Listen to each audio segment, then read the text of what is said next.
So thank you so much for having me today, Lopa. I'm very excited to have this conversation with you on our theme, The Movement is Yours. So I would move on to the questions today. And I would want to know that as the director of the Civil Society Division of UN Women, what are some of the specific initiatives or programs that you believe are most effective in engaging youth and empowering we the youth to become advocates for gender equality, both on local and global levels? Thank you so much for that wonderful question, Lady Juliet. And I am equally excited, if not more excited than you, to join you in this conversation.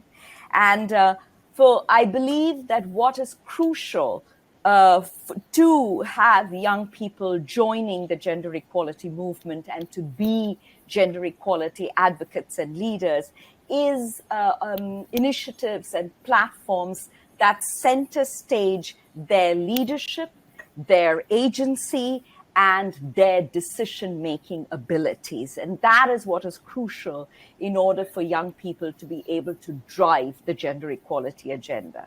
So initiatives like Generation Equality, for example, or the adolescent girl town halls that we have been running together with all of you. These initiatives are pivotal because what they do is young people engage not only as participants, but they engage as leaders in defining the agenda and then in making sure that the conversations that they are having with all of the stakeholders are accountable, so that their leadership, their engagement has a direct result in the decision making that stakeholders are doing in global, regional, and national policy making spaces. I also feel that, in particular, there are, it's absolutely crucial that we also look at how that young people participate in spaces where they, so far, we have moved from them not being at the table to them being at the table, like say in the intergovernmental fora. But now they need to have decision-making ability and the ability to be leaders in those spaces. Yeah, so I'd say that that's very correct because I'm part of the NGO CSW, Young Leaders and Young Professionals, and it's been amazing whenever we meet, the opportunity that we receive to discuss on the SDGs, how we can all contribute to it, and how at the end of the day we are able to form policy briefs on the various SDGs. I mean, it's very empowering to know that our voices are not just heard, but they are also seen and featured as well. So just as she's saying, it's very crucial because we've moved from being getting us to the table to being at the table. So it's very crucial that we contribute whilst we are at the table so that our voices are seen and heard. We have the UN Youth Envoy and Gallup as well, that is promoting the voices of youth on local and global levels. So it's really up to us, the young people, to take advantage of these opportunities to let our voices seen. So on to my next question. I know personally that as a young and aspiring leader, especially being a woman, most of the time we face a whole lot of doubts and challenges in our leadership journey when you realize that it's different, the kind of path that men pass through when they want to be leaders is totally different for women. We are judged on a whole lot of things and the stereotypes against that is very high. And I'm sure that you also passed through such journey. I mean, even if it's not the same, you had a similar experience. So I would want to know that per your own experiences and your journey, what are some of the advices that you could give us? Like if you could share some of the strategies that helped you to navigate these obstacles that you face in order to achieve your goals. So, for when I was kind of starting my journey and when I was a young leader or a young activist in this space or a young professional, for me, what was crucial was to build cohorts, to be able to build community, to be able to have with me other people who were either following the same path that I was, or so that we would be collectively together on this path. We could share our experiences, share our challenges, be able to learn from each other. So I think the creation of community, creation of leadership cohorts, creation of journey paths that we travel on together and create these peer networks of support and sharing. I think this is crucial. And these were my strategies when I was growing up through this process when I was young, and they continue to be my strategies even now, Lady Juliet. I think that in this journey is a difficult journey. It's challenging. Even now, it is challenging. And for me, one of the most important aspects of being in this space that helps is to have cohorts and solidarity networks of support among groups of people that have similar views and goals. Yeah, that's very right, because personally, as a young leader, I can personally attest to that. I remember during the COVID-19 era when I had just joined Gallup regional leader team, transitioning from a club leader to a regional leader, and we had our plans set out, and boom, there was COVID-19, something that was not anticipated, and now we had to move to the virtual platform. Most of us were not conversant with it. It was very new to us, but because we had a community of teen advisors, coalition leaders, and regional leaders, we were all able to come together.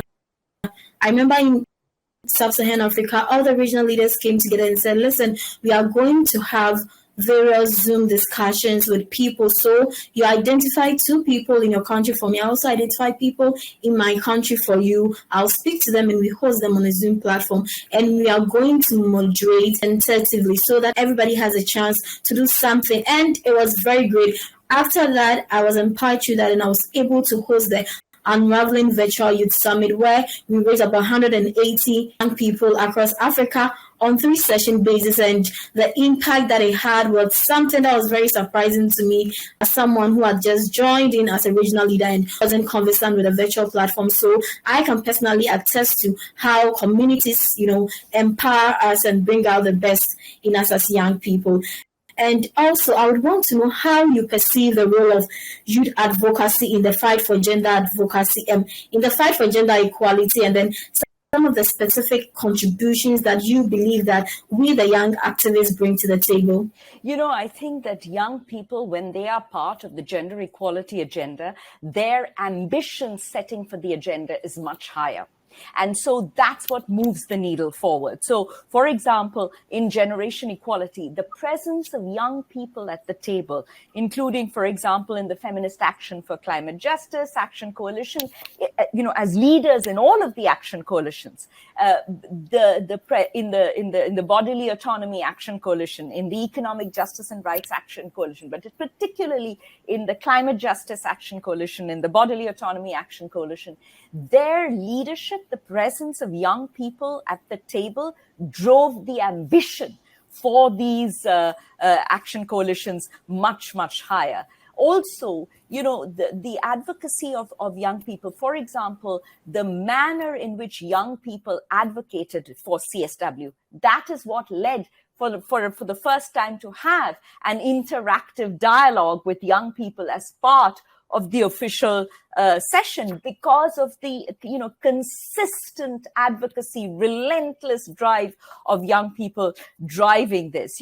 When young people are at the table, their direct experiences, their unique insights are the bridge between policymakers and those that the policies, those whose lives are affected by policies.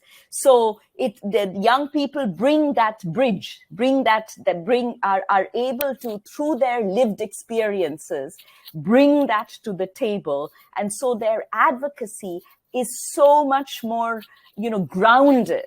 And so that's what helps to push the agenda forward. Okay, so moving on to my last question. Gallup is a youth-led organization or movement that has impacted over 200,000 young leaders across the globe. I want to know, in your view, how some of these youth-led movements like Girl Up, Generation Equality, the NGO, CSW, YLYP effectively influence policy and decision-making processes to advance gender equality on a broader scale. So, I think that the point of these, youth-led and adolescent-led movements is that they bring fresh, up-to-date insights into the policymaking and decision-making processes. Because they are speaking so much from their lived experiences, they are able to illuminate the challenges, and they're also able to illuminate solutions, because they are in the community, they are developing solutions, and they are able to bring those solutions to the table through lived experience, number one, and through the energy and optimism of young people. That is a very inspiring and very powerful combination. The lived experience, the grassroots solutions, together with the commitment, the drive, the push, and the energy and optimism of young people. They also argue for some very, very important aspects. For example, transparency. They want to see results. They are impatient, and they make policymakers, they create a demand for urgency in the policymaking space. And so that level of urgency and activism and dynamism is crucial. And I think that's the value addition that young people bring. And then a couple of other points, which is that, young people are able to work across different spaces, different ways in which they use technology, different ways in which they communicate and they engage across even differences of opinion. There are the ways in which young people mobilize and work across different sectors is unique. And there's so much for us to learn, institutions to learn, the women's movement to learn from young people in how to build networks of solidarity. Right. Thank you so much, Lopa. It was very inciting speaking to you. I've gained a lot of insights as a young leader, especially being a female young leader, on how to navigate my way through. I knew that there was importance of building a community, but you've made me understand the need to maintain such communities and the need for our Girl Up leaders across the globe to also commit to the Girl Up movement and to leverage on the community they have at Girl Up to reach their dreams. Thank you so much. I've personally learned a lot, and I know that right from here, I'm going to just search generation equality and find some opportunities to tap into. Thank you so much for being with us today. I thoroughly enjoyed this, and I hope that we meet again. Thank you. Thank you. Thank you so much, Lady Juliet. It's been great to be in conversation with you. And UN Women will continue to create the platforms where young people can lead and can contribute, because they are the drivers of this agenda. So I'll leave it to the end.